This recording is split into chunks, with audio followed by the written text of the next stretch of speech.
danjiraha dawladda Soomaaliya ee wadanka Djibouti Salaad Cali Jeelle ayaa waxa uu ka warbixiyay heshiisyo ay dhawaan wada galeen dawladda Soomaaliya iyo sidoo kale mas'uuliyiin ka tirsan dawladda Djibouti.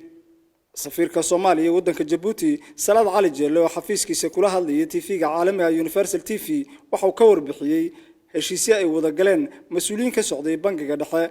iyo safaaradda Soomaaliya iyo sidoo kale mas'uuliyiin ka socday dawladda Djibouti gudoomiyaha bangiga dhexe. waxaan heshiiskaas ku saabsanaa hanti ay dawladda Soomaaliya oo ah dhismayaal kala duwan oo ku yaala wadanka Djibouti oo ka mid yahay bangiga dhexe Soomaaliya fariico ku lahaa wadanka Djibouti iyo sidoo kale dhismayaal kala duwan oo ilaa iyo muddadii burburku u jiray ka maqnaa gacanta dawladda ayaa dib loogu soo celiyay. waa kan safiirka dawladda Soomaaliya Salaad Cali Jeelle oo heshiiskaasi faahfaahin ka bixinaya. Soomaaliya markii ay burburtay 91 wixii ka horeeyay Soomaaliya halkan waxay ku leedahay bangiga dhexe qayb ka tirsan oo dhaqdhaqaaqada oo halkan hawl ka wado oo wadanka Djibouti degan oo kuriyo kule oo hawlo fara badan oo xagga maaliyadda amba dhaqdhaqaaqa ka shaqeysa maadaama ay labada dal ay yihiin laba dal oo walaala oo dhalasho iyo dhiig iyo diblomaasi nooc walba ha ahaatee ay ka dhaxeeyaan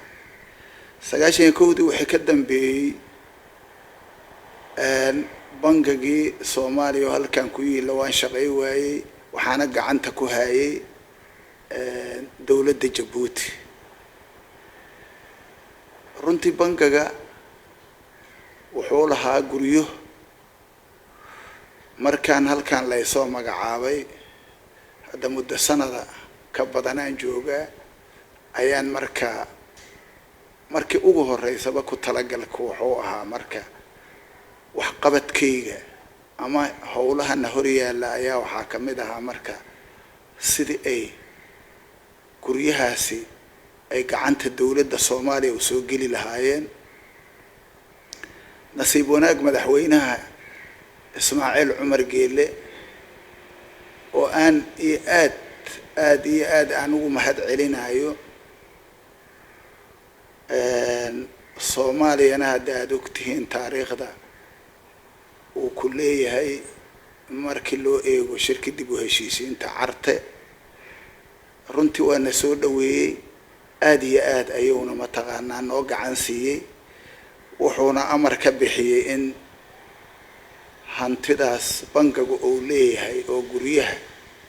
ay ugu muhiimsan yihiin in mataqaanaa gacanta dawladda Soomaaliya dib loogu soo celiyo 31 bishii 12 2021. intaas kadib bangiga dhexe ee Djibouti oo gacanta ku hayay si gaar ah ugu hayay ayaa mataqaanaa howlihii isku soo dibariday wuxuuna warqad u diray bangiga banka jamhuuriyadda Soomaaliya banka dhexe oo taqaanin silsila weyne loo yaqaano bankaas dhexe ayuu martiqaad u fidiyay waxaana yimiday hay'adihii maaliyadda Soomaaliya u qaabishana. runtii waftigu 3 maalmood ayay joogeen aad ayaan u shaqeeyeen iyaga iyo banka Djibouti hormood ka ahaa gudoomiyaha oo mataqaanaa Master Ahmed Cusmaan Cali la yiraahdo oo taqaanin dictatorka. dhanka kalena waxaa hogaaminayay Cabdi Maxamed Cabdullaahi oo ah banka dhexe ee Soomaaliya gudoomiyaha banka dhexe ee Soomaaliya. runtii wasiirka maaliyadda jamhuuriyadda Djibouti isaguna ahaa marjicii oo madaxweynuhu u xil saaray in hawshaas fusho. Excellency Elias Muuse Dawaale ayaa isaguna mataqaanaa wuxuu ahaa back up oo oo mataqaanaa isaguna aad iyo aad hawshaas mataqaanaa loogu xil saaray annaga ka safaarad ahaan annaguna doorkeenii oo awal iyo aakhir ahayba waan qaadanay nasiib wanaag marka waxaa noo suurto gashay in marka heshiiskaasi uu noo soo gebangaboobo